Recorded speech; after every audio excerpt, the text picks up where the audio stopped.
Bapak Rahmat Handoyo. Sudah ada di Zoom meeting, Bapak? Baik, sudah, Adinda. Oke.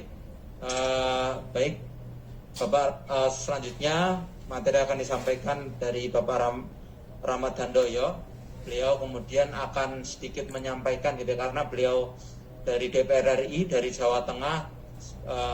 Saya kira sedikit banyak mengetahui tentang kondisi di Jawa Tengah, kemudian bagaimana remaja di Jawa Tengah, dan bagaimana seharusnya pelajar di Jawa Tengah gitu kan, atau remaja di Jawa Tengah dalam rangka untuk memajukan Indonesia gitu. Jadi Pak Rahmat Handoyo, anggota DPR RI, Dapil Jateng 5, Solo, Sukoharjo, Boyolali, dan Klaten.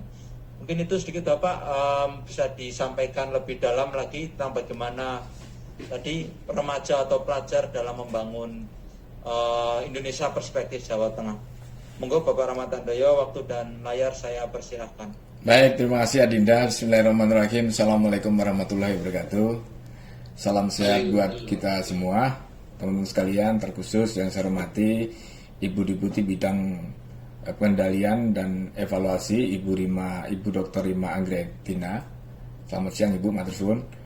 Yang saya hormati Dr. Lia Kian selaku staf khusus Dewan Program BPIP, juga terkhusus senior Irjen Pol Polisi Insinyur Hamli ya. Saya kira ini pengalaman yang luar biasa hari ini kita berdiskusi. Teman-teman sekalian, sebelumnya saya mengucapkan selamat muswil ya. Mudah-mudahan ini menjadi latihan kepemimpinan, latihan kemasyarakatan, latihan kebangsaan. Kita tantang nanti hasilnya apakah sesuai dengan yang kita harapkan, sesuai koridor organisasi. Mudah-mudahan lancar sesuai dengan yang kita harapkan. Selanjutnya kepada Adinda semua, anak-anak saya barangkali juga sudah ada seperti anak saya ya. Ada anak-anak saya juga sudah masih umur belasan tahun. Tapi kalau kepengurusan tingkat provinsi kan mahasiswa ya. Berbahagia sekali rasanya teman-teman, adik-adik, anak-anak bisa berdiskusi. Ini suatu hal yang sangat luar biasa. Tetapi sebelumnya ini masa pandemi, ini masa perang, ini jujur masih ini perang yang musuhnya tidak kelihatan. Ya puji syukur, kita bersyukur kepada Allah tentu yang utama, dan terkhusus juga kepada Presiden dan seluruh jajarannya dan masyarakat, tokoh-tokoh masyarakat. Ya kita pada saat ini kita berkolaborasi, bergotong royong bisa mengendalikan. Tapi ingat adik-adik, jangan euforia berlebih, karena ini masih labil. Artinya labil ya sewaktu-waktu bisa meledak. Nah tunjukkan adik-adik sebagai tokoh di level seumuran Anda ya, menjadi penggerak, menjadi campaign untuk tetap protokol kesehatan. Kenapa? Yang paling efektif, yang paling murah, paling efisien, yang bisa menyelamatkan bersama, menyelamatkan diri, keluarga ya protokol kesehatan, di samping nanti adik-adik yang sudah divaksin menjadi salah satu memperkuat kita perang melawan COVID-19. Saudara moderator, saya terima kasih sekali nih. Sebenarnya kalau dari sisi kebangsaan ya, tapi menjadi bagian hidup saya, karena selaku DPR RI sekaligus MPR RI kan mendapatkan kewajiban untuk membumikan, entah itu 4 pilar, ideologi atau apapun namanya, kebangsaan kita untuk kita bumikan. Nah berkaitan dengan ini, saya sangat berterima kasih sekali. Karena jangan sangka loh teman-teman sekalian, adik-adik saya, anak-anak saya, karakter saat ini yang kuat ditentukan saat ini. Nggak tahu suatu saat ketika Anda ini akan menjadi pemimpin 10 tahun, 20 tahun, 30 tahun ke depan, ketika menjadi pemimpin dengan karakter kebangsaan yang kuat, maka bangsa ini masih akan tetap lestari. Tetapi ketika fondasi Anda ini yang tadi yang disampaikan oleh Pak Hamli ya, yang paling rentan itu ya usia Anda semua. Usia yang harus benar-benar diperhatikan, menerima input yang positif, yang bisa sharing. Nah, dalam satu diskusi inilah salah satu bagaimana kita memfilter apa yang bisa kita gunakan, apa yang kita pakai, dan rangka untuk kebangsaan kita. Jadi kalau Anda nanti sebagai pemimpin 20 tahun, 30 tahun ke depan karakter Anda kuat, kebangsaan kuat, saya nyaman aja, happy. Tetapi ketika karakter Anda nanti sudah dimasukin tadi yang disampaikan oleh intoleran, kemudian kalau nggak temanku sendiri nggak akan saya ajak memimpin, kalau nggak sesuku agama nggak akan saya memimpin, itu bangsa kita akan menjadi salah satu terancam keberlangsungan hidup. Tapi sebelumnya akan saya coba, ini saya buat saya share ya teman-teman.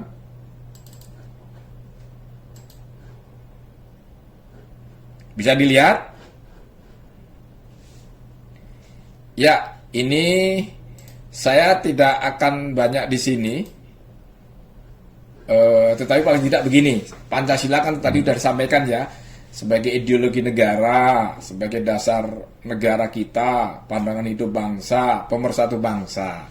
Saya kira kita secara textbook sudah selesai lah kalau bagaimana itu fungsi Pancasila, kemudian sumbernya Pancasila dari mana. Saya kira sudah panjang lebar teman-teman, sudah dapat pembelajaran dari media sekolah maupun media guru ketika diskusi di tatap muka. Tetapi saya ingin mengajak teman-teman berselancar terkait ini Negara Kesatuan Republik Indonesia. Teman-teman, adik-adik, apa yang di benak Anda terkait pulau yang biru Negara Kesatuan Republik Indonesia ini? Sebuah pasti ada pikiran bangsa yang luas, kepulauan, kekayaan alam berlimpah gitu. Mengapa saya sampaikan dasar di sini? Ini saya sudah berkeliling dunia, itu sudah banyak negara selaku tugas DPR ya.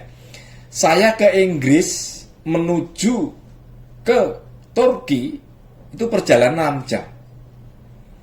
6 jam itu melewati begitu banyak negara. Negara-negara kecil di Eropa itu.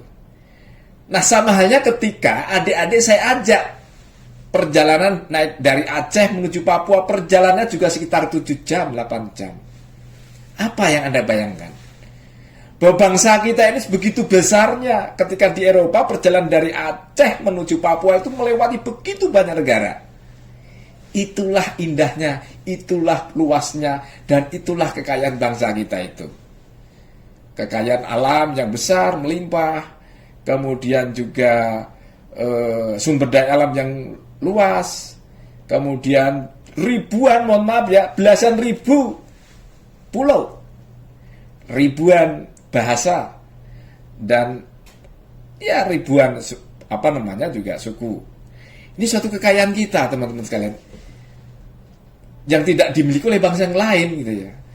Saya sering menyampaikan gini, bahwa kita ini sebagai menyampaikan kita ini biar kita bangga dulu, Indonesia luas, Indonesia luar biasa, Indonesia kaya, Indonesia hebat. Tetapi mohon maaf, di saat kehebatan yang kita punya itu kan potensi.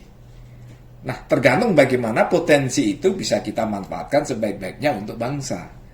Namun demikian adik-adik saya, bahwa di samping ada potensi itu tentu ada yang disampaikan oleh Pak Hamdi tadi, ancaman gitu ya. Apalagi saya merasa bahwa saya juga agak heran kalau ketika adik-adik menjadi salah satu pelaku terhadap ancaman itu. Tapi nanti akan kita bedah satu persatu terkait kenapa kita sebagai anak bangsa mungkin bisa jadi sebagai salah satu ancaman, tanda petik ya. Nah, apa ancaman-ancaman dari potensi-potensi kekayaan yang kita miliki yang luar biasa? Ya, ini saya coba bedah satu persatu ya. Nah, ini dia ancaman. Karena bangsa kita ini kaya, karena ini bangsa kita luas, karena bangsa ini kita begitu luar biasa, ditakdirkan sebagai sebuah bangsa yang besar, yang beragam. Ancamannya beberapa, ada dari dalam maupun dari luar. Sedangkan dari dalam negeri akan saya bedah satu persatu. Contohnya adalah SARA. Ini sebagai suatu ancaman ya. Jangan salah teman-teman sekalian, adik-adik, anak-anakku. Gara-gara pilihan presiden, gara-gara pilihan gubernur beberapa waktu lalu di DKI, seolah-olah bangsa ini mau roboh. Tidak tahukah adik-adik teman-teman bahwa itu kan sebatas ritual 5 tahunan gitu loh. Tetapi kenapa di media sosial, di media internet begitu hebohnya seolah-olah bangsa ini mau roboh, mencaci maki temennya, mengolok-olok temennya, mengolok-olok pemimpinnya begitu bebasnya. Itu bukan identitas bangsa kita. Nah, makanya tadi saya sampaikan bisa jadi teman-teman adik-adik menjadi salah satu pelaku. Sederhana kok, teman-teman kan punya WA, grup WA kan? Coba bayangin WA grup itu kalau ada pemimpin yang disukai, didukung, kemudian pemimpin yang tidak disukai, dijelek-jelekan, kemudian berita hoax disebarkan, itu adalah ancaman teman-teman sekalian. Nah, saya setuju sekali yang disampaikan oleh Pak Irjen Pol tadi ya, bahwa justru disinilah peran adik-adik bagaimana membumikan nilai-nilai kebaikan, nilai-nilai kebangsaan dengan medsos, dengan TikTok, dengan Facebook. Ketika ada seseorang atau adik-adik atau teman-teman yang berbeda pendapat dengan membahayakan tanda petik ke masyarakat dan kebangsaan, adik-adik sebagai salah satu campaign, sebagai media untuk perubahan perilaku. Nggak boleh seperti itu. Silakan saja teman-teman sekalian, karena saya ternyak juga tadi. Justru umur generasi Z inilah yang terancam tanda petik, yang terpengaruh mudah sekali terhadap ancaman yang negatif, sehingga harus kita perangi. Nah, disinilah IPM berfungsi dalam rangka untuk menjadi campaign untuk merubah perilaku, sesuatu hal yang lebih positif gitu. Nah, kalau dari ancaman yang lain saya kira ya politik sara, politik oligarki, sara banyak ya, agama berulang kali ini saya akan lebih tandaskan akan berisiko besar teman-teman adik-adik kalau kita ancaman politik itu ya di Jawa Tengah atau di Indonesia untuk meraih kekuasaan sebatas 5 tahun, kata Presiden Barack Obama ya, ketika Anda mencapai sesuatu tujuan kekuasaan dengan membelah sara. Sekali lagi, Barack Obama nih, bukan saya.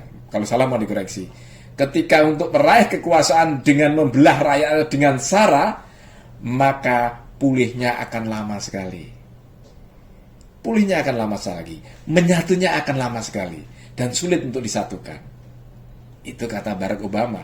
Karena mereka juga pernah melakukan suatu proses politik ya sedemikian rupa dengan menggunakan media internet, menggunakan politik sara. Nah, ini juga pernah kita lalui ya, kita sampaikan apa adanya nih. Adik-adik mungkin belum melewati ya 5 tahun yang lalu karena keasikan, kalau sekarang mungkin sudah terlewati ya. Bagaimana agar proses pemilihan gubernur, pemilihan presiden menggunakan suku, agama, ras, antar golongan dengan rasa saling membenci, bahwa ketika memilih pemimpin itu tidak baik, memilih pemimpin ini adalah haram, memilih pemimpin itu adalah, kalau meninggal tidak boleh disolatkan di masjid. Itu viral. Itu ancaman adik-adikku, anak-anakku. Dan inilah fungsinya adik-adik. Kalau ini akan terus kita gulirkan, ingat, pemilihan presiden, pemilihan apapun itu cuma 5 tahun. Tapi kita masih satu bangsa. Tetapi luka hati, luka itu akan terus diulang dan diulang-ulang terus. Fungsi inilah adik-adik dalam perspektif kedaerahan, pilihan kabupaten di Jawa Tengah, gubernur di Jawa Tengah. Ayo, kita satukan. Tunjukkan perang ide, perang gagasan, adu konsep, itu yang penting. Bukan masalah memenangkan segala hal cara. Itu yang menjadi concern bagi saya.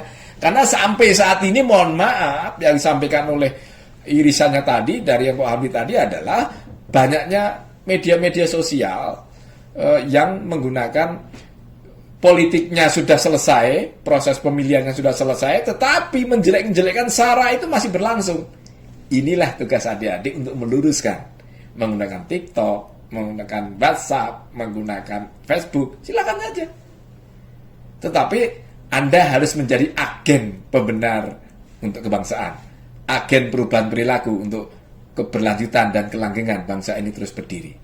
Saya percaya kalau Muhammadiyah terus panjang umur, saya yakin Pancasila akan panjang umur, karena saya percaya, saya yakini Muhammadiyah menjadi salah satu garda terdepan membentengi Pancasila, maka lestarilah Indonesia. Begitu, salah satu harus sampaikan ancaman juga ada korupsi, jelas. Ini adik-adik juga pasti akan membaca di media ancamannya korupsi, kemudian intimidasi, kurangnya leganya supremasi hukum, kemudian dimensi ekonomi. Saya kira kalau dari dimensi ekonomi ya inflasi, pengangguran. Kalau masih banyak pengangguran, paham-paham yang bisa mengancam kebangsaan kita juga akan mudah. Makanya bagaimana agar sebagai pelaku kebijakan di pusat, bagaimana agar ekonomi itu bisa tetap sesuai dengan harapan pertumbuhan ekonomi. Tetapi lain soal, kita diskusi nanti.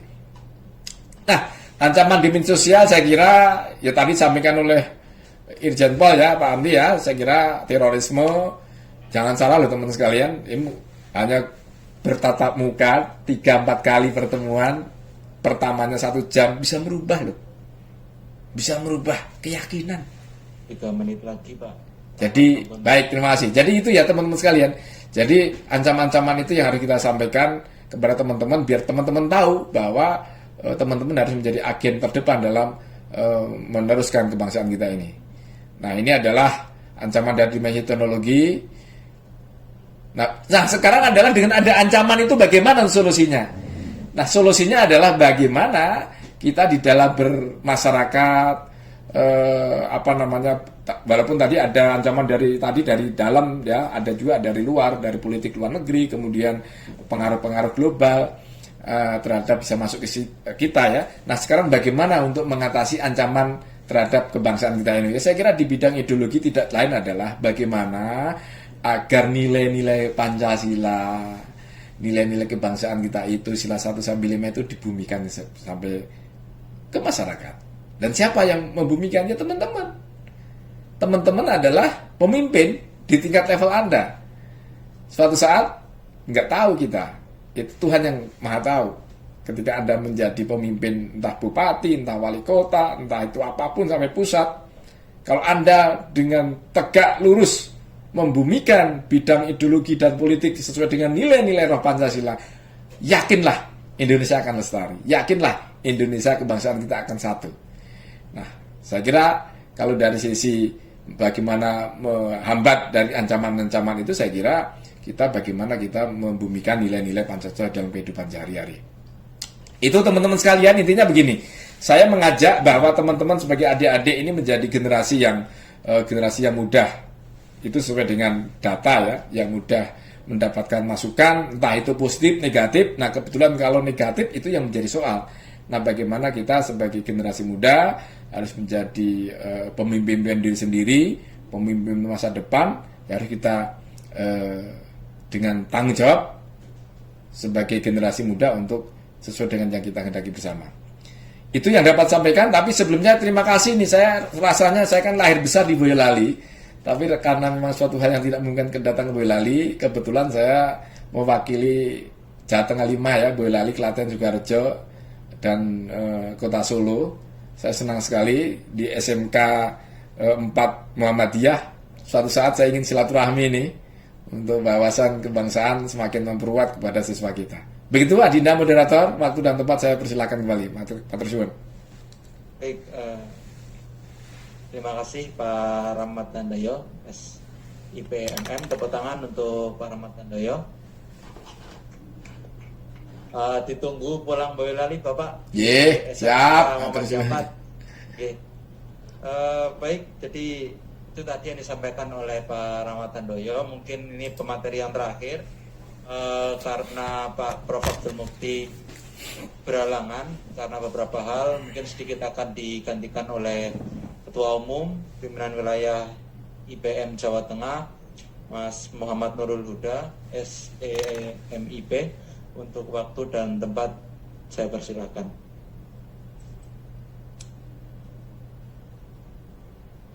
Baik, bismillahirrahmanirrahim. Assalamualaikum warahmatullahi wabarakatuh. Yang saya hormati Dr. Rima Agristina, SEMM, Deputi Bidang Pengendalian dan Evaluasi BPIP. Kemudian yang saya hormati narasumber, ada Pak Dr. Liagian, staf khusus Dewan Pengarah. Ternyata teman dosen saya di UMY. Kemudian narasumber selanjutnya ada Pak Irjen Pol Hamli, pakar teroris. Kemudian ada Bapak Rahmat Handoyo, anggota Dewan DPR RI, Dapil Jawa Tengah 5. Sebetulnya saya berharap beliau bisa hadir di sini seperti itu.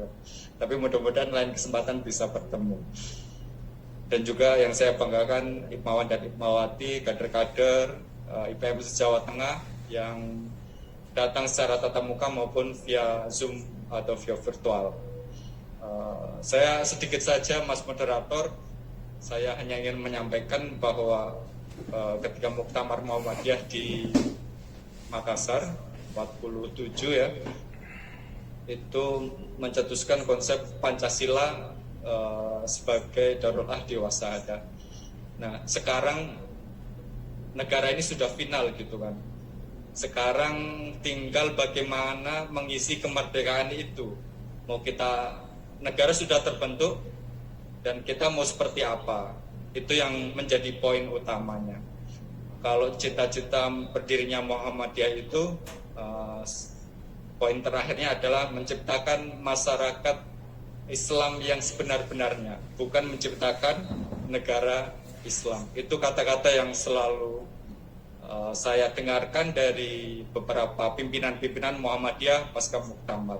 Jadi bukan negara Islam yang ingin dibentuk, tetapi masyarakat Islam yang sebenar-benarnya. Karena memang negara Islam hari ini itu kita belum menemukan konsep negara Islam yang sesuai dengan Islam itu seperti apa. Dan kalau kita melihat sebuah keniscayaan bahwa negara Indonesia itu terdiri dari berbagai suku, golongan, dan sebuah perbedaan itu menjadi keberagaman yang yaitulah ciri khasnya Indonesia, begitu kira-kira. Nah, Ikatan Pelajar Muhammadiyah berusaha mengisi kemerdekaan itu dengan terus menjalankan roda organisasi, melakukan perkaderan, melakukan gerakan-gerakan literasi yang itu memang menjadi gerakannya Ikatan Pelajar Muhammadiyah. Saya kira itu singkat saja kalau dari saya. Insya Allah IPM juga akan terus berkolaborasi secara proporsional gitu. Tidak menjadi oposan, namun juga tidak menjadi partisan. Jadi proporsional, begitu kira-kira bahasanya. Itu terima kasih Mas Moderator, saya kembalikan. Tangan untuk Mas Huda. Terima kasih Mas Huda. Mungkin banyak hal yang disampaikan oleh para pemateri dari Pak Dr. Liagian, kemudian ada terkait Pancasila, kemudian Bapak Hamli terkait intoleransi dan ekstremisme, dan disambung tadi Pak Rahmat Handoyo yang banyak juga menyampaikan peran-peran remaja Jawa Tengah untuk bangsa, dan kemudian Mas Huda tentang Muhammadiyah dan IPM untuk bangsa.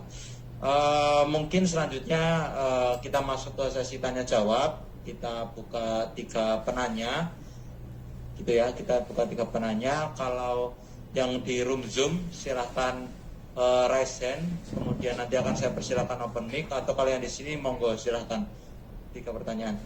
Monggo Dae dulu, Dae sama ini deh, sama yang satu nanti coba kita usahakan dari room Zoom ya. Monggo Mas Dae.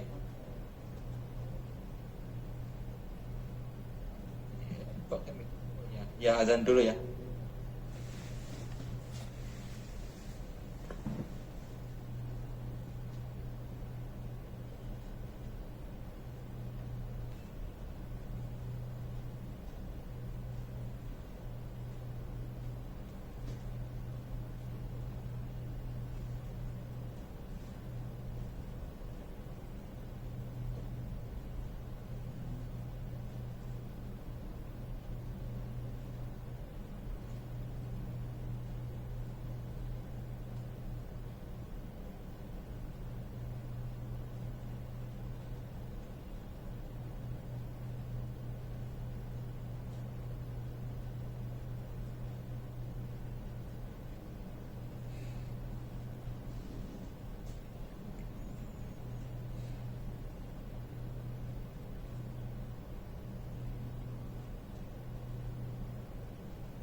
Oke, monggo Dai sebutkan nama, asal, kemudian pertanyaannya ditujukan kepada siapa nggih? Itu monggo, silakan.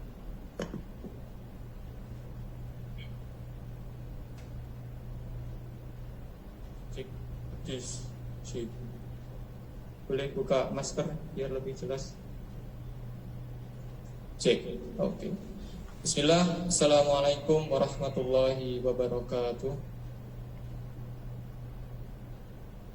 Perkenalkan, nama saya Dai Alzani dari pimpinan daerah Ikatan Pelajar Muhammadiyah Kabupaten Klaten. Saya ada 3 pertanyaan. Untuk pertanyaan yang pertama, saya tujukan kepada narasumber yang kedua. Tadi di narasumber yang kedua sedikit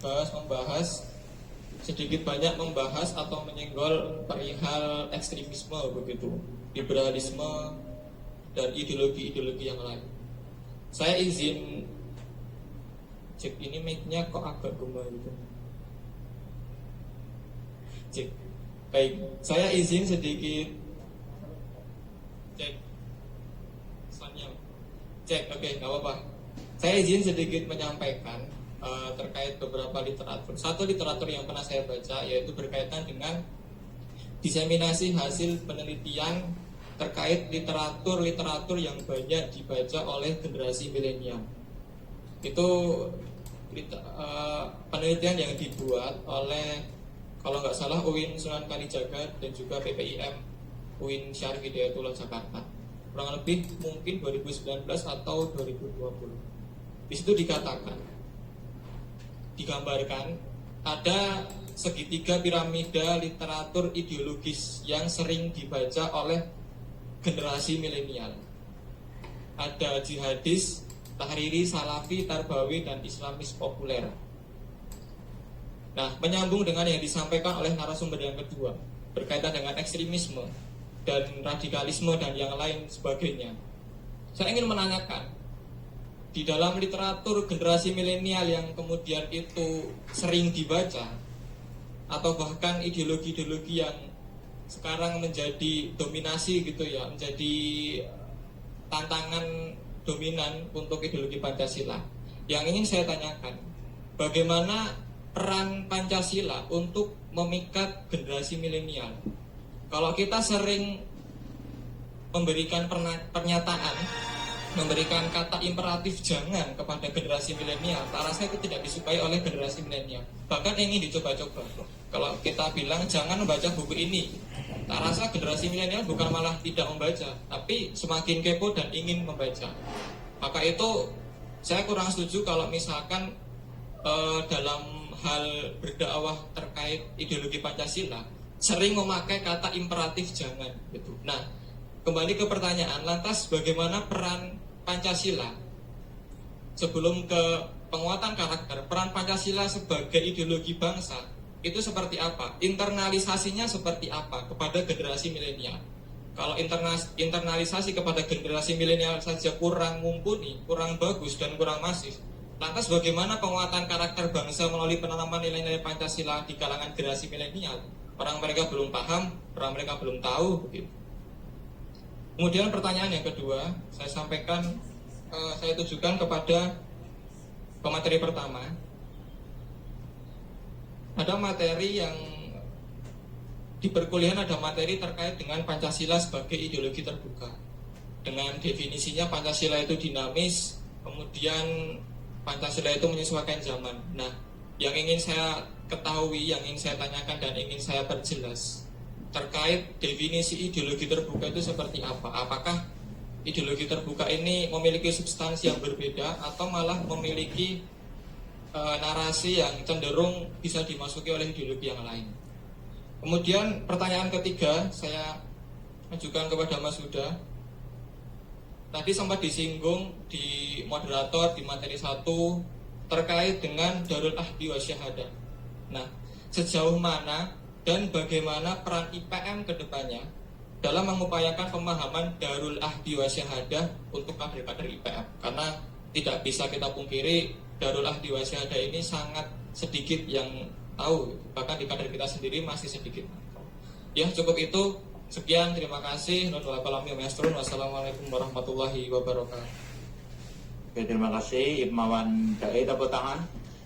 Luar biasa sekali, sangat jelimet gitu kan pertanyaannya, pakai data-data dan sebagainya, dan itu bagus. Ini ciri IPM gitu ya, ciri IPM suka baca, banyak literatur dan seterusnya. Mau dijawab dulu atau tampung dulu Bapak?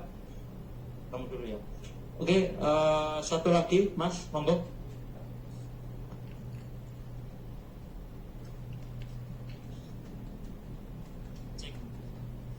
Bismillah. Assalamualaikum warahmatullahi wabarakatuh. Salam Pancasila. Perkenalkan, nama saya Lutfi dari PD IPM Banyumas. Terima kasih atas kesempatan yang diberikan oleh moderator. Kemudian hormat saya kepada para narasumber yang telah memberikan materi pada kesempatan kali ini. Sangat-sangat terinspirasi oleh para materi kali ini. Mudah-mudahan kita semua bisa mengaplikasikan materi kita di pertemuan ini untuk IPM selanjutnya. Baik, mungkin tanpa berlibat-libat juga, insya Allah pertanyaan saya akan ditunjukkan kepada Bapak Halim. Mungkin satu aja karena kebanyakan nanti terlalu makan banyak waktu. Pada tahun 2018 saya mengambil data di Detik Liputan Mamkom bahwasanya pengguna media sosial di Indonesia sudah pada peringkat 12 dunia. Apalagi di tahun sekarang 2021 itu mungkin akan lebih banyak lagi karena kita generasi Z, kita sudah belajar mengenai teknologi. Namun pada tahun 2020 juga Microsoft telah mengambil data bahwasanya kita negara Indonesia termasuk dalam kategori negara dengan kesopanan tingkat 29 dari 32 negara yang diuji. Artinya kita peringkat terbawah keempat dari ketidaksopanan di 32 negara yang diuji. Kemudian yang ingin saya tanyakan terkait hal ini, kita melihat mungkin saya contohkan untuk pelajar-pelajar ketika bermain media sosial ataupun bermain menggunakan produk media sosial itu, ketika ingin mengupload ataupun mengkomentari itu masih dapat hal yang buruk. Artinya nilai-nilai krisis dari Pancasila itu sendiri menurun di tingkat pelajar. Ini mungkin yang saya ambil adalah kita baru mengenal teknologi. Ketika kita mengenal teknologi, kita masih minim untuk karakternya. Pertanyaan saya adalah bagaimana cara kita sebagai pelajar terutama untuk mengaktualisasikan 4 konsensus kebangsaan. Apa itu 4 konsensus kebangsaan? Yaitu Pancasila, UUD 45, Bhinneka Tunggal Ika, dan NKRI. Sekian dari saya, mudah-mudahan dapat dipahami. Syukron. Assalamualaikum warahmatullahi wabarakatuh. Terima kasih Mas Lutfi, luar biasa juga pertanyaannya. Mungkin satu lagi dari ruang Zoom meeting, adakah yang raise hand? Ada nggak sih? Nggak kelihatan Zoom-nya. Operator, ada nggak yang raise hand? Oke, siapa? Oke, monggo dari Brebes, silakan open mic. Dari Brebes yang raise hand. Assalamualaikum warahmatullahi wabarakatuh. Perkenalkan, nama saya SJ Iqbalatul-Inti. Saya dari PDIP Brebes.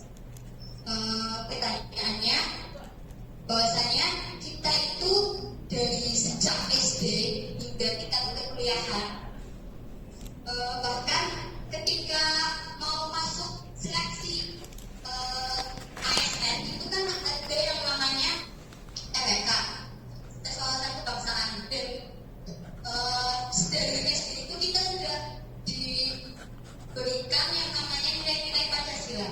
Lalu kenapa masih ada manusia yang melakukan tindak pidana korupsi, terus terorisme, dan lain sebagainya?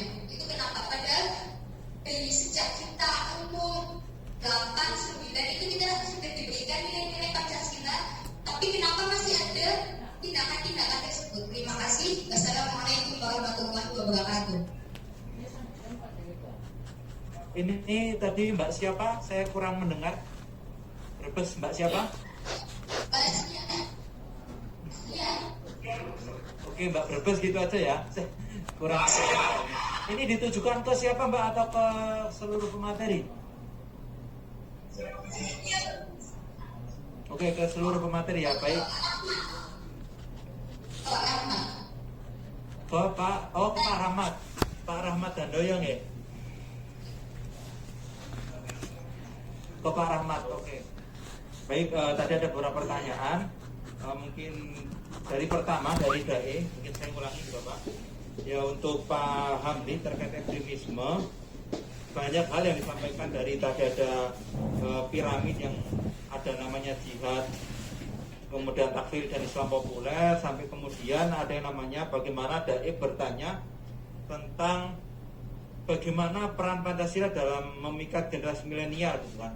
Lebih spesifik bagaimana internalisasi Pancasila kepada generasi milenial gitu.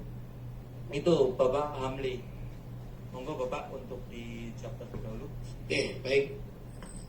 Baik, Mas moderator, terima kasih atas pertanyaan yang luar biasa ini. Tepuk tangan dulu buat penanya-penanya yang luar biasa ini. Ini kelihatan bahwa teman-teman IPM ini cukup cerdas. Nah, saya izin menjawab, nanti bisa tambahkan oleh narasumber lainnya. Yang pertama soal diseminasi literatur tadi, ya, kaitan dengan segitiga tadi. Memang hasil penelitian itu menyatakan seperti itu. Mereka ini, teman-teman anak-anak kita ini atau adik-adik kita ini banyak memahami atau menggeluti literatur-literatur yang seperti ini, yang kemarin kita juga mungkin sama pada saat muda itu. Alhamdulillah tidak sampai terikut. Pertanyaannya adalah bagaimana menginternalisasikan Salam. paham-paham atau Sehat, alhamdulillah, sunallah. Supaya adik-adik ini tidak kena ya, seperti itu. Saya lagi jadi pembicara Muhammadiyah. Internalisasinya itu hendaknya. Ya, siap minggu depan ya. Minggu depan siap, monggo. Nggih. Pemerintah Atur suwun, monggo. salah satu seperti itu. BP ini mempunyai tugas ya, mensosialisasikan antara lain ya, soal Pancasila ini dan nilai-nilainya tentunya. Dulu teman-teman waktu kami yang seumur sama saya, yang generasi baby boomer lah atau baby sedikit ke bawahnya, itu ada dulu P4 ya. P4 itu bagaimana Pancasila itu diberikan ya, meskipun ada juga anak-anak ini waktu itu yang tidak mau dengan istilah itu ya. Tetapi itu menurut kami yang seumur dengan saya ini cukup memberikan makna terhadap Pancasila itu sendiri dan nilai-nilainya. Namun yang lebih penting sebenarnya adalah ketauladanan dari orang tua kita atau kita sendiri yang seumur sama saya, ataupun pejabat-pejabat yang ada di lingkungan kita, baik itu mulai dari pusat sampai ke daerah. Ini yang sangat penting. Nah, kita harus mendorong ya, di samping sosialisasi, internalisasi yang dilakukan oleh BPIP yang selama ini sudah mulai dilakukan ya. Dan ini ada kekosongan ketika kita setelah masa reformasi ya, waktu Orde Baru itu P4 digaung-gaungkan terus-menerus oleh masa Orde Baru setelah pada saat itu. Namun setelah reformasi itu ada kekosongan. Nah, ini dirasakan setelah tahun sekitar 2015-2016, ini kok banyak anak-anak yang melakukan tindakan-tindakan ekstremisme, intoleransi maupun menuju pada terorisme. Dan usut punya usut, hasil penelitian mengatakan seperti tadi, bahwa mereka banyak bergaul atau mendalami literatur yang tahriri, yang jihadis, yang seperti itu. Namun lupa terhadap ideologi kita sendiri. Nah, oleh sebab itu Bagaimana caranya adalah kita harus memperkuat diri kita sendiri ya. Jadi tidak bisa kita hanya mengandalkan pada pemerintah. Oleh sebab itu teman-teman harus melakukan sendiri pertama, kedua ormas-ormas itu juga mendukung, kemudian pemerintah, dan yang lebih penting lagi adalah ketauladanan dari pemimpin-pemimpin bangsa ini supaya berperilaku sebagaimana yang ada dalam nilai-nilai Pancasila itu sendiri. Itu mungkin yang untuk jawabannya pertama. Dan itu ada pertanyaan yang kedua, yaitu dari Lutfi dari Banyumas ya, tentang kesopanan yang tadi dalam berperilaku di media sosial. Memang seperti itu adanya sekarang ini. Makanya ada sekarang undang-undang ITE supaya itu mengurangi orang melakukan tindakan-tindakan yang tidak baik di media sosial. Maka kita sendiri harus melakukan introspeksi apa yang sudah dilakukan oleh kita ini atau adik-adik ini di dalam bermedia sosial, itu tingkatkan kesopanannya. Pertama begini, hasil penelitian yang tahun 2017 bahwa ternyata anak-anak yang bermain di internet, yang bermain di internet itu kan jelas yang generasi Z, generasi milenial dan generasi X tidak terlalu banyak, itu cenderung bahwa mereka ketika menerima konten itu tidak dilakukan pendalaman atau paling tidak meneliti ini benar apa tidak ya. Itu yang pertama. Maka hampir 94% orang ya, masyarakat yang di internet itu dia hanya melihat ya, memperhatikan kemudian di-share, tapi tidak tahu isinya apa. Tidak pernah melakukan misalnya ketika menerima kemudian melihat untuk interestnya seperti apa, kemudian men-search ini benar apa enggak, membandingkan ini apakah memang benar seperti ini. Jarang seperti itu. Itu hanya 15% perilaku yang seperti ini, yang kemudian men-share ya. Jadi kalau dia melakukan menerima, kemudian ada keinteresan tentang hal ini ya, kemudian dia melakukan penelitian kecil misalnya, apa benar enggak ini materi ini, kemudian baru melakukan share. Nah semacam ini agak sedikit ya, hanya 15%. Sedangkan yang terima share, nah seperti itu hampir 94%. Jadi maka teman-teman kita ada tagline ya, mungkin di BPIP juga ada, di BNPT ada, di yang lain juga ada, bahwa saring sebelum sharing. Nah ini saring sebelum sharing. Jadi sekali lagi saring sebelum sharing. Nah, itu mungkin yang bisa saya katakan biar nanti yang teman-teman yang narasumber lainnya bisa menjawab. Terima kasih. Terima kasih Pak Amli. Tepuk tangan untuk Pak Amli atas jawabannya yang luar biasa. Mungkin selanjutnya pertanyaan untuk Pak Liakia, yaitu terkait definisi ideologi menurut panjenengan gimana gitu Pak, karena sangat boleh tafsir gitu kan mungkin. Itu aja, monggo. Baik, terima kasih. Ini pertanyaan yang menarik dan menjadi catatan kritis kita bersama. Tapi sebelum saya menjawab bagaimana Pancasila itu sebagai ideologi terbuka, jadi ideologi seperti paham-paham liberalisme, kapitalisme itu produk daripada imperialisme. Imperialisme itu kan penjajah. Dia melahirkan ideologi yang namanya liberalisme dan kapitalisme.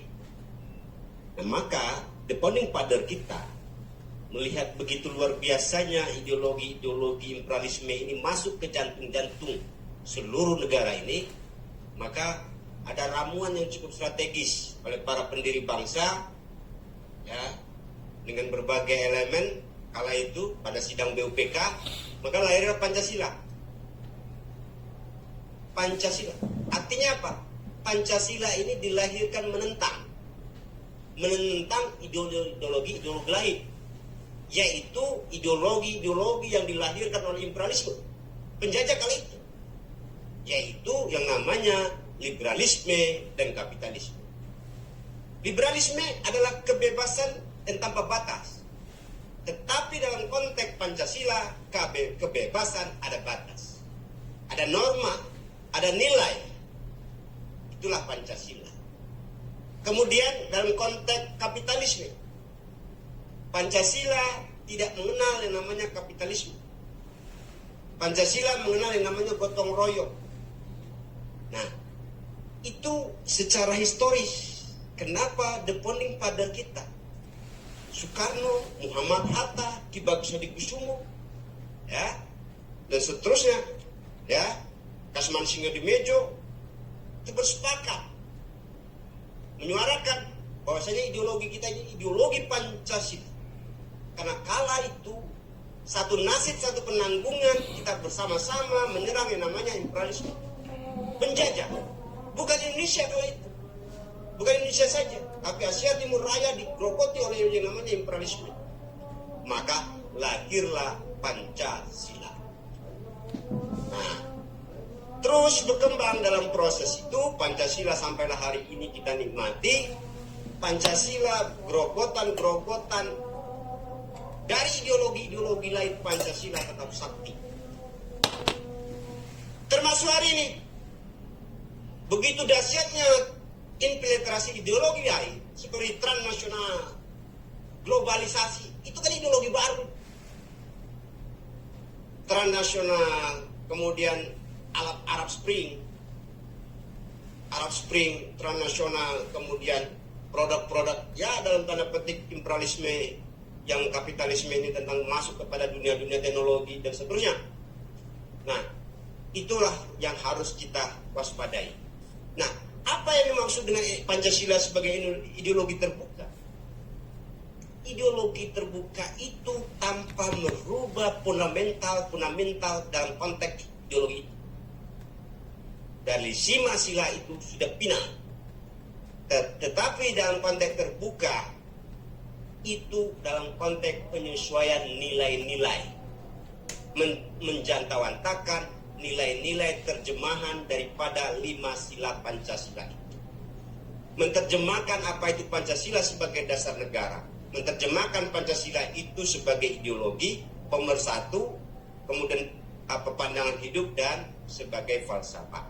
Contoh dalam konteks falsafah, dalam kemajuan arus teknologi hari ini, maka ada ilmu-ilmu mutakhir menyesuaikan pertarungan ideologi baru yang namanya liberalisme. Nah, itulah makna contoh ideologi Pancasila sebagai ideologi terbuka. Kita sebagai anak bangsa bertarung secara konsep ideologi dengan nilai, dengan prestasi, penguasaan teknologi. Itulah yang namanya Pancasila sebagai ideologi terbuka. Kemudian Pancasila itu semestinya sebagai living ideologi, ideologi yang terbuka, ideologi yang selalu hidup di dalam hati dan pikiran kita semua. Contoh, kalau kita uraikan, ini saya sekedar contoh, menguraikan. Sila pertama itu mewakilkan semua agama. Artinya apa? Di situ ada nilai. Kalau kau berekonomi, berbisnis, kembalilah kepada nilai-nilai sila pertama. Dikaitkan misalnya skema pembiayaan mudharabah musyarakah mutanakisahnya dalam sila pertama. Itu. Kemudian dalam konteks azas keadilan, sila kelima misalnya. Maka ini menjadi catatan kritis, ini menjadi PR bersama kita bersama. Karena kenapa masih belum menang ini ideologi kita, inilah ideologi liberalisme kalau ditarik kepada sila kelima. Karena apa? Wajar 350 tahun yang lalu kita ini dijajah. Produk-produk liberalisme, kapitalisme itu masih ada. Maka pelan-pelan. Nah, tetapi maksud saya dan kita semua hari ini yang produk penjajah liberalisme, kapitalisme dari imperialisme itu belum selesai, belum tuntas, ada lagi ideologi baru yang namanya transnasional, Arab Spring masuk lagi. Nah, makanya tadi saya sampaikan iman dan imun kita itu harus kuat. apalagi semua kader-kader di Muhammadiyah. Iman dan imun kita itu harus kuat. Contoh tadi, zaman kita dulu nggak ada istilah narkoba, Pak. Nggak ada istilah tren bunuh diri, nggak ada. Tetapi ada tren nasional ideologi masuk, tren bunuh diri.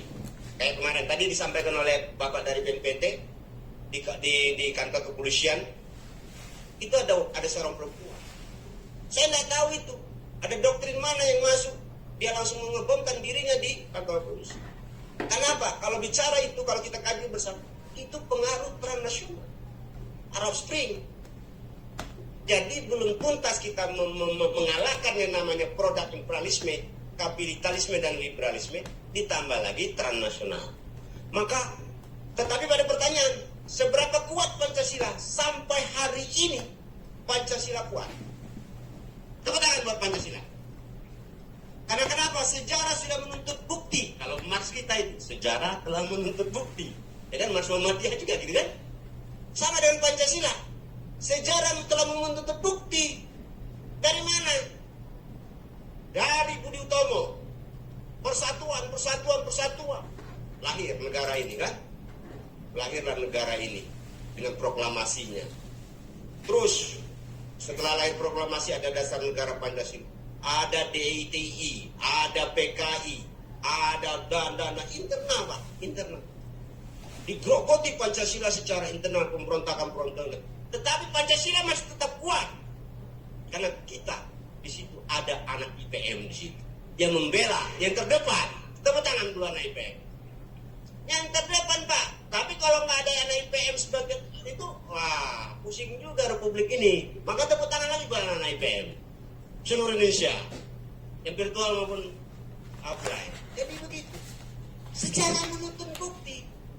PKI, DTI, Parmusi, dan semuanya. Tarik lagi hari ini, bom bunuh diri transnasional, terorisme.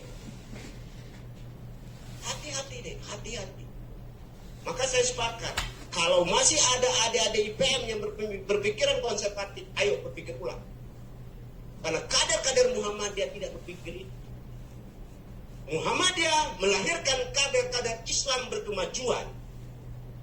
Apa itu Islam berkemajuan? Sesungguhnya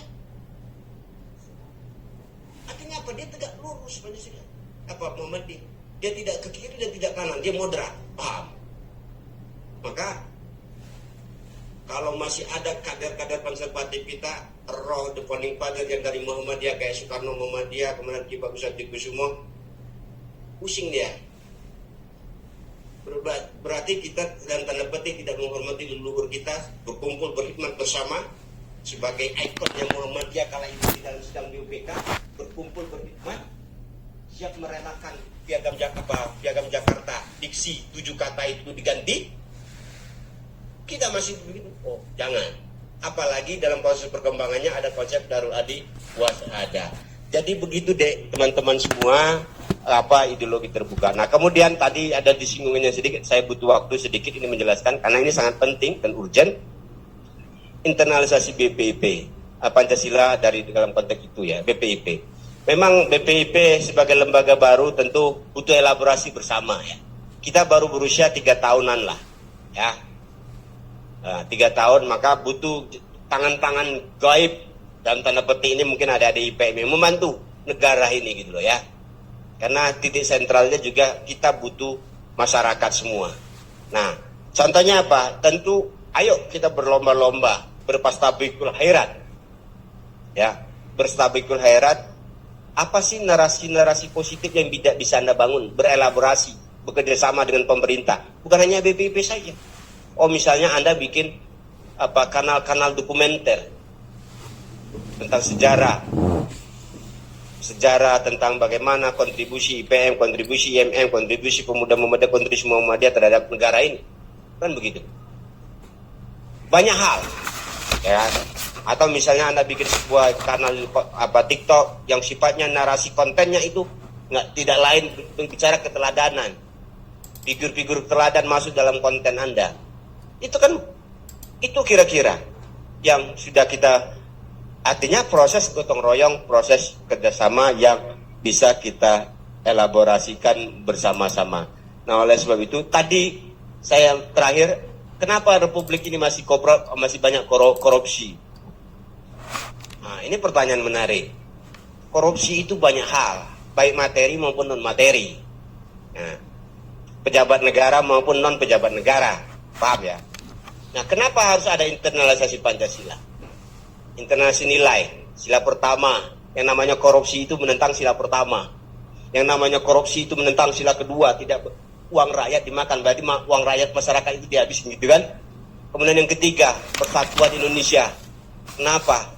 Ya itu bisa mempengaruhi juga. Kemudian hasil demokrasi, dia dipilih oleh rakyat untuk rakyat, tetapi hasilnya seperti itu, dia menentang pada sila keempat.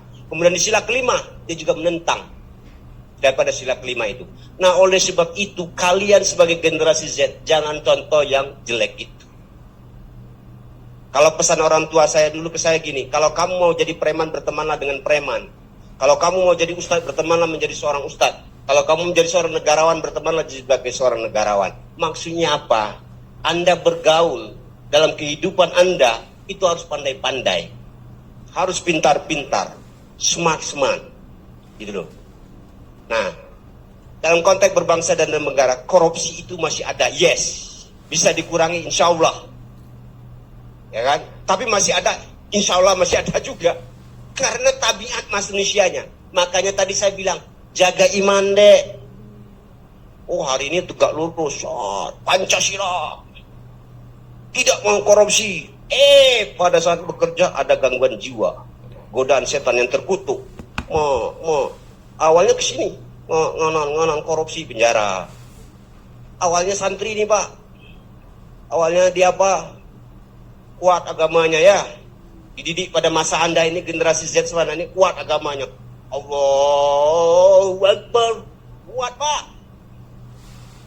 Tapi yang namanya dinamika hidup berproses. Kalau Anda tidak istiqomah, tegak lurus Anda itu, maka Anda akan cepat sekali berbelok. Cepat sekali. Maka apalah takkilun, apalah yaskurun, kata Tuhan. Pergunakan akal, pergunakan otak. Kalau ini masuk jurang, masa kamu masuk ke jurang? Kuatkan iman. Karena yakinlah dan percayalah pada forum seminar kebangsaan hari ini. Pembuktian terbalik apa yang kita diskusikan hari ini 10 tahun lagi. Terkala Anda menjadi seorang leadership, menjadi seorang pemimpin, masih tetap konsisten dan istiqomah ke Anda tentang korupsi itu. Jangan sampai Anda bicara korupsi hari ini, tetapi 10 tahun ke depan Anda sebagai pelaku korupsinya. Ini dakwah Muhammadiyah ini. Maka harus kuat iman.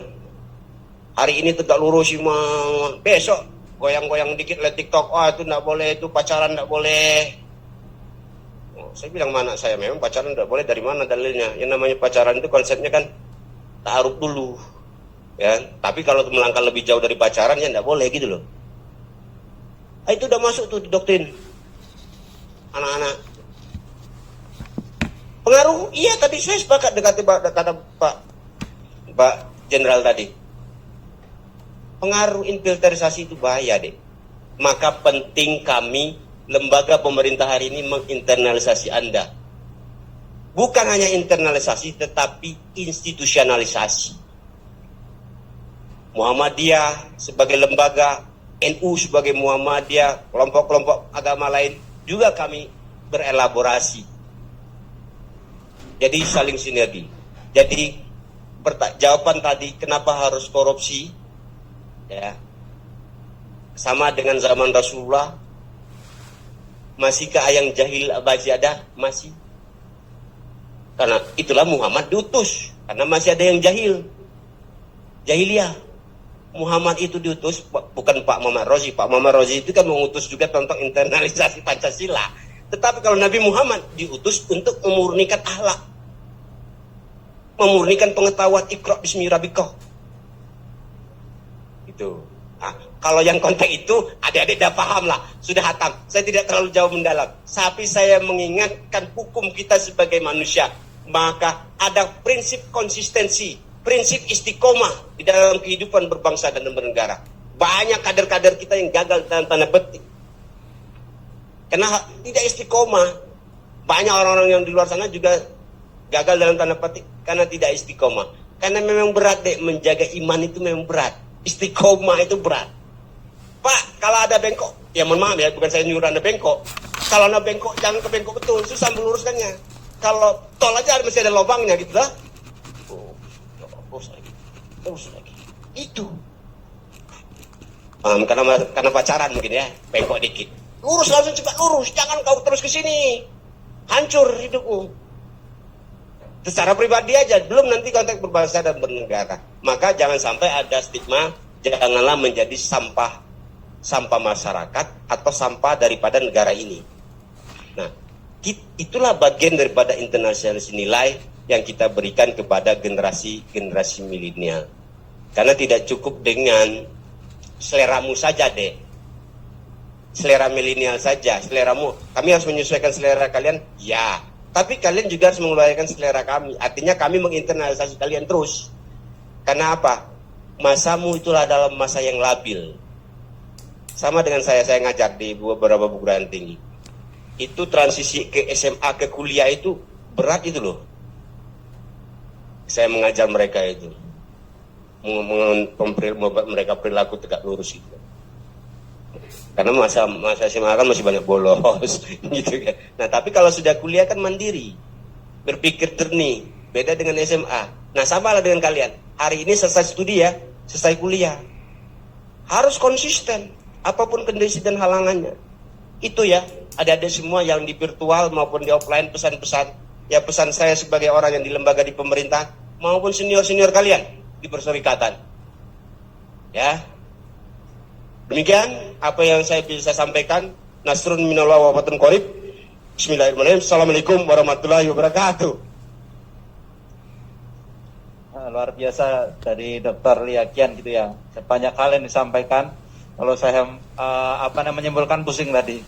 Terus terang, tapi tak kira teman-teman menangkap poin yang disampaikan oleh beliau bahwa tentang kebermanfaatan IPM hari ini.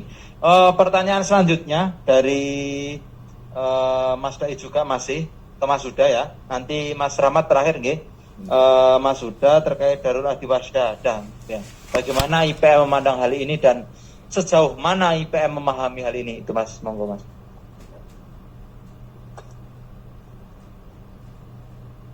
Ya.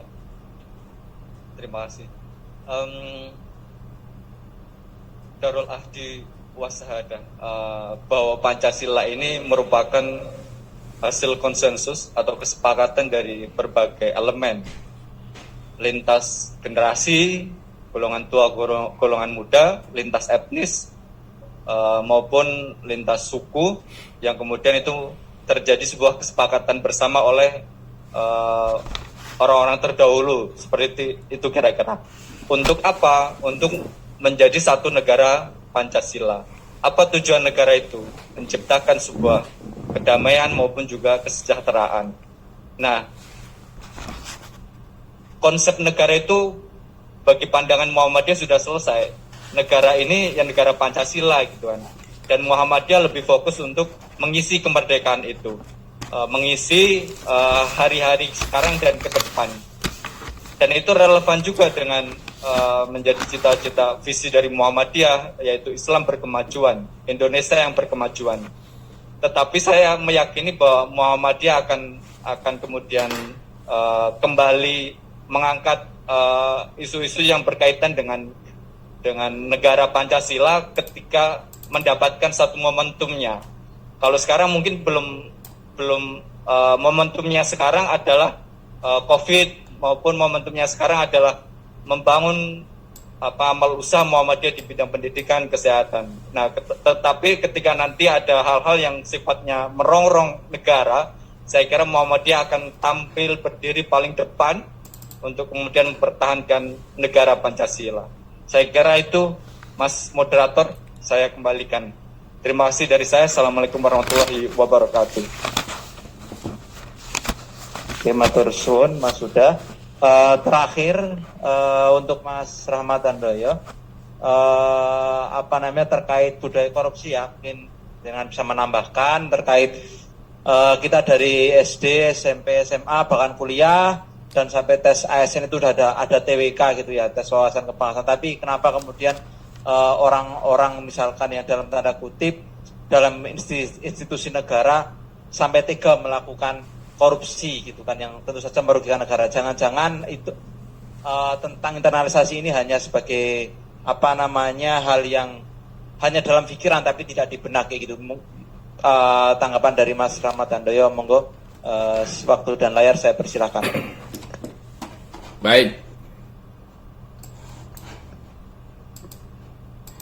terima kasih teman-teman sekalian. Pertanyaan dari Adinda Brebes ya. Ini pertanyaan menarik meskipun dari Dr. Liakan tidak menjawab, tapi saya sedikit menambahi. Saya juga, ini menjadi pertanyaan dan jadi renungan kita bersama bahwa adik-adik juga harus berkontribusi untuk menjawab itu loh. Adanya penelitian dari Microsoft bahwa dari 32 negara ya, kita nomor luar biasa, nomor 29. Suatu hal yang memprihatinkan saya kira. Dan jadi saya kira juga menjadi tantangan kita bersama. Termasuk di dalamnya dari kecil kita ditekoki kebangsaan. Kalau dari saya waktu itu masih PMP, terus kebangsaan, terus PPKN gitu ya. Terus masuk perguruan tinggi juga sudah ada begitu juga. Masuk ASN pun juga di screening soal masalah bagaimana soal wawasan kebangsaan. Tetapi jebol juga kan. Ada juga oknum-oknum kan. Namanya juga oknum. Tetapi pada prinsipnya bahwa Pancasila, ideologi maupun kebangsaan itu bukan untuk dihafal tok. Hafal saya kira penting, tapi gak cukup. Adik-adik, hafal Pancasila suatu hal yang baik, tetapi yang fundamental, yang paling hakiki, bagaimana menjiwai, mengejawantahkan nilai-nilai yang ada di Pancasila itu dalam kehidupan sehari-hari. Kalau masih ada orang yang korupsi, saya kira ya itu fakta. Itu saya kira tadi Dr. Liakan dengan gamblang ya. Kalau kita iman dengan istiqomah kita yang kuat, saya kira nggak akan seperti itu. Artinya apa? Bahwa orang yang dengan berpegang sila pertama, dengan nilai-nilai ketuhanan yang agamanya masing-masing tentu akan menjauhkan dari hal-hal yang tidak diizinkan oleh agama, juga tidak diizinkan oleh kita, dalam hal ini ideologi kita Pancasila gitu. Nah ini kan tergantung pada kepribadian masing-masing. Kita aja yang orang yang sudah cukup kuat dari sisi iman masing-masing ya, apapun kepercayaan kita, tetapi di dalam kehidupan ada ujian, ada cobaan, silih berganti. Ketika ujiannya besar, tentu yang mengganggu makhluk yang tidak kelihatan itu cuma gede godaannya kan. Nah kalau kita berpegang pada iman yang kuat, paling tidak kita bisa menghindari. Kalau tidak ya dengan istiqomah ya, dengan bahasa yang disampaikan oleh Dr. Liakan ya, saya kira ini salah satu yang bisa menjawab. Akhirnya kembali kepada kepribadian masing-masing. Sekali lagi saya sampaikan kepada kawan-kawan, Pancasila bukan untuk dihafal saja. Yang paling hakiki adalah mengejawantahkan dalam kehidupan sehari-hari. Udahlah, adik-adik mau menjadi bagian dari yang nomor 29 tadi, atau menjadi perubahan agen perilaku kebangsaan kita ini. Saling misuh, saling menghujat. Nah, ketika adik-adik irisan chemistry-nya nyambung kepada tokoh tertentu, tokoh nasional lah, ketidaksukaannya diimplementasikan, diaktualisasikan dalam bentuk itu adalah salah satu bentuk ya kebablasan gitu. Nah untuk itu sekali lagi dari tadi, karena ini dunia generasi Z adalah dunia yang mudah, begitu teramat mudah mendapatkan masukan, baik yang positif maupun yang negatif. Cilakannya kalau yang negatif, bagaimana kita bertutur kata kan, sebagai orang timur kan kita mestinya harus lebih paham dari dunia barat. Tetapi faktanya kan tidak. Kita nomor 29 dari 32. Suatu angka yang sangat jelek menurut saya. Ini tantangan. Harus dijawab, harus dikembalikan. Apakah sulit? Ya, itu pekerjaan yang butuh perjuangan. Karena di dunia maya saya selaku masyarakat ya, dan kemudian ketika saya hidup di dalam masyarakat, masuk grup media sosial, entah itu WA, entah itu Facebook, itu saya kalau bahasanya ngelus dodo, geleng-geleng kepala. Ya Tuhan, mereka juga dari kecil juga apapun agamanya pasti akan diajari bagaimana untuk kehidupan bermasyarakat, kehidupan berbangsa dengan berdasarkan nilai-nilai agama. Tetapi faktanya apa? Masih banyak yang menghujat, masih banyak yang menyalahkan, masih banyak yang menilai bahwa agamanya masih yang paling benar. Ya kalau kita yakini yang agama saya yang paling benar, tapi kan harus rasa menghormati kan menjadi sesuatu hal yang harus kita sampaikan. Perbedaan itu hal yang menjadi takdir dari Allah gitu. Bukan berarti ketika kita yakin paling benar, bukan berarti kita menjelekkan orang lain. Nah ini adalah tantangan kita bersama. Ternyata itu bukan kata saya, bukan kata teman-teman, tapi sebuah penelitian saya kira cukup kredibel. Microsoft, terlepas apapun motifnya, tetapi kesopanan bahwa kita menjadi satu hal yang perlu kita perjuangkan. Nah untuk itu sekali lagi saya sampaikan kepada adik semua, nilai pun Anda PMP atau Pancasila, kemudian kebangsaan luar biasa, tapi nilai-nilai kebangsaan yang terinterlasi dari sila 1 sampai 5 tidak dingejawantakan dalam kehidupan sehari-hari, ya nggak percuma. Kita menjadi ancaman, dan bangsa sebagai sebuah bangsa besar terancam. Meskipun potensi tadi saya sampaikan di awal, kita bangsa kaya, bangsa besar, tetapi nilai-nilai sila 1 sampai 5 itu di luar kepala, artinya tidak dijalankan dalam kehidupan sehari-hari, percuma. Kelestarian bangsa akan juga terancam.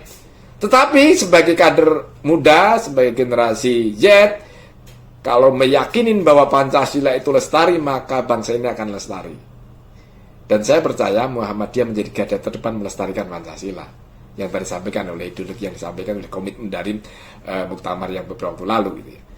Jadi gitu tambahan dari saya, intinya teman-teman, adik-adik, bahwa ideologi itu bukan sebatas untuk dilihat, bukan sebatas untuk dihafal, bukan sebatas untuk lulus, bukan sebatas untuk nilai baik. Tidak. Lebih penting, lebih hakiki adalah bagaimana Pancasila dalam sila-sila itu, nilai-nilai agama, nilai-nilai kebangsaan itu bisa kita jalankan dalam kehidupan sehari-hari. Kalau kita bisa menjalankan semua sebagai kader, sebagai pemimpin, memberikan satu keteladanan, saya kira bangsa kita akan menjadi bangsa yang sesuai dengan tujuan pembukaan Undang-Undang Dasar 45. Begitu saya kira, Adinda, yang dapat saya sampaikan. Salam sehat buat kita semua. Assalamualaikum warahmatullahi wabarakatuh. Salam kebangsaan, salam Pancasila. Merdeka. Terima kasih Mas Rahmat Handoyo. Barangkali semua pertanyaan sudah terjawab. Mungkin Bu Rima sedikit ingin menambahkan jika masih bergabung di room Zoom meeting. Terima kasih, saya masih bergabung. Suara saya terdengar? Oke, monggo ya. Bu Rima. Ya, sungguh luar biasa ya diskusinya. Saya mengikuti dari tadi ya, dari pertanyaan dan juga jawaban-jawaban, termasuk saya juga mencatat komentar moderator yang luar biasa tadi ya. Pertanyaannya jelimet katanya. Menyimpulkannya pusing nih jawabannya itu. Tapi itu menunjukkan suatu proses dinamis ya yang kita hadapi bersama. Baik, ada beberapa yang ingin saya tambahkan tadi barangkali untuk menekankan beberapa jawaban yang sudah sangat luar biasa disampaikan oleh para narasumber terkait bagaimana kami di BPIP menanamkan nilai-nilai Pancasila dengan cara kekinian ya.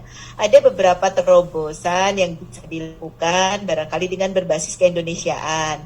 Misalnya untuk anak-anak, kita lakukan Pancasila dengan cara bermain. Nah, BPIP punya alat namanya Pancamain Indonesia. Jadi, dengan main permainan tradisional, itu anak-anak diperkenalkan nilai-nilai Pancasila. Ya, contohnya ada yang tahu di sini catur Teku Umar, kemudian balap jajar ya, catur Jawa, kemudian juga papancakan, pasti tahu semua. Nah, tapi bagaimana kemudian dari permainan itu bisa belajar Pancasila ya? Lalu kemudian juga BPIP mencoba adik-adik calon-calon pemimpin bangsa ini bukan menjadi target ya, bukan menjadi objek, tapi menjadi subjek. Nah, justru kehadiran dari adik-adik Ikatan Pelajar Muhammadiyah, kami berharap muncul kreativitas, memberikan informasi kepada kami cara apa yang menyenangkan belajar Pancasila. Itu. Nah, lalu kemudian juga mengenai Pancasila sebagai ideologi yang terbuka, tadi sudah banyak dijelaskan dengan sangat detail oleh para narasumber. Tapi saya ingin menambahkan dalam konteks pandemi ya, ideologi terbuka maksudnya adalah nilai-nilai moral luhur universal itu tidak akan pernah lekang oleh zaman ya. Tetap nilai-nilai luhur itu kita pegang sebagai satu konsensus. Tetapi bentuk pengejawantahannya ini bisa menyesuaikan dengan kondisi zaman. Contohnya, sila pertama, memang sekarang di zaman pandemi nggak ada yang pengajian, tetap ada, tapi online.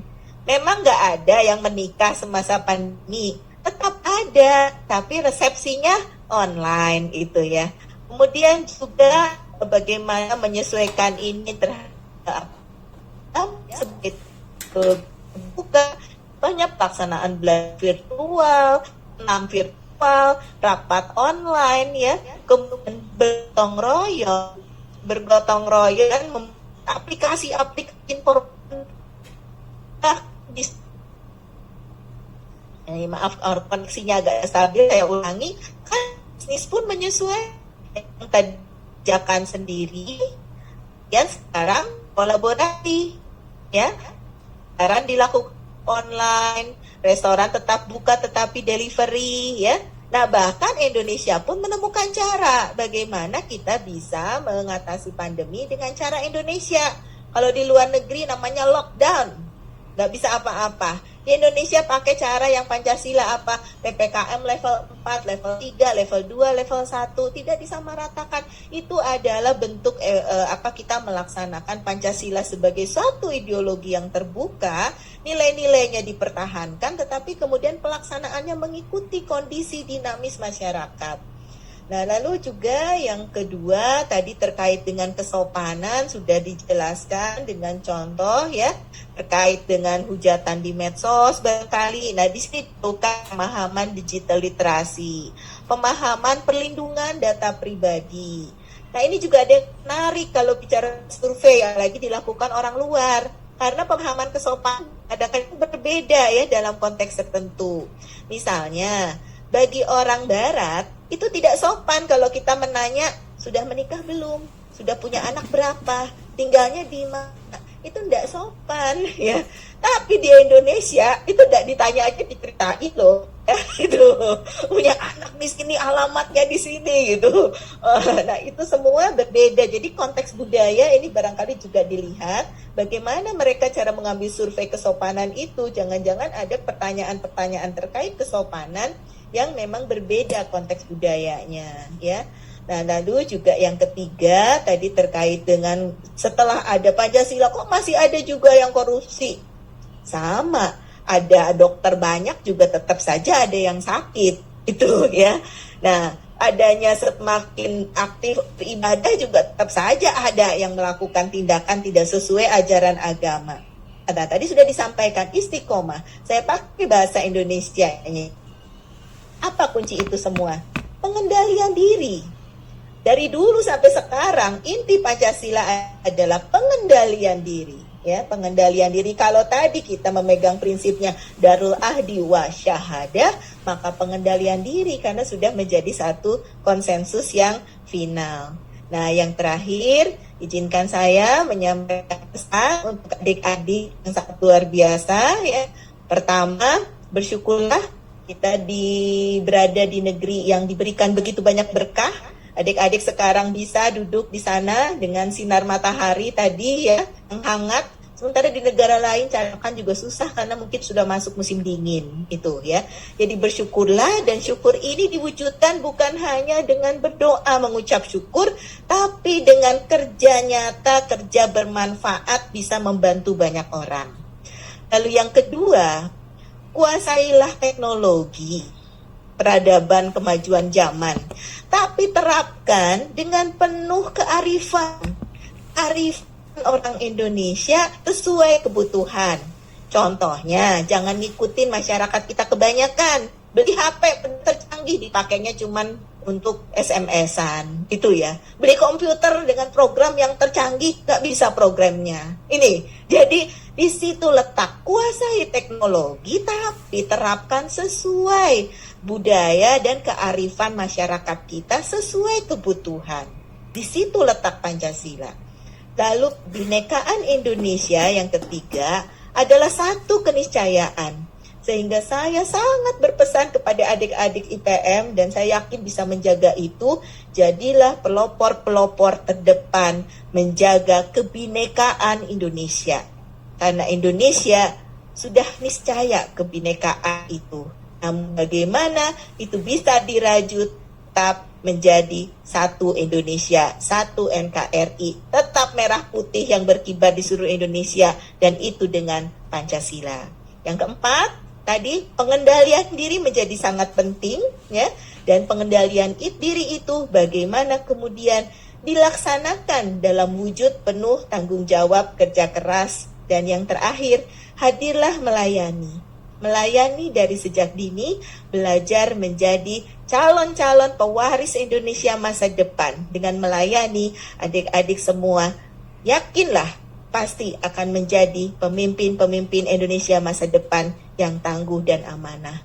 Demikian yang bisa saya sampaikan. Terima kasih. Salam Pancasila. Luar biasa dari Dr. Rima terkait sedikit tambahan bahwa memang hari ini ketika kita berbicara IPM ini menjadi aset bangsa, dan kemudian ketika IPM ini memang harus sadar bahwa kita juga merupakan salah satu tombak terdepan untuk kemudian menyuarakan hal-hal baik gitu kan, menyuarakan hal-hal baik untuk menjaga ideologi bangsa, menjaga Islam kita, menjaga negara kita, dan menjaga keberlangsungan negara ini, sehingga sesuai dengan, kalau boleh saya katakan, sesuai dengan cita-cita Muhammadiyah, yaitu mewujudkan masyarakat Islam yang sebenar-benarnya.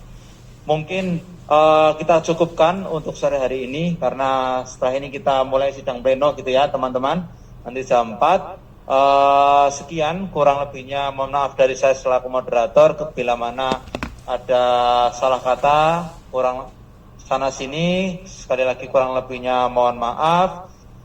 Saya ucapkan sekali lagi terima kasih kepada narasumber, sangat luar biasa sekali. Semoga apa yang kemudian kita diskusikan siang sampai menjelang sore ini dapat bermanfaat bagi kita semua. Sekian, nun wal qalam ya maisturun, wassalamu.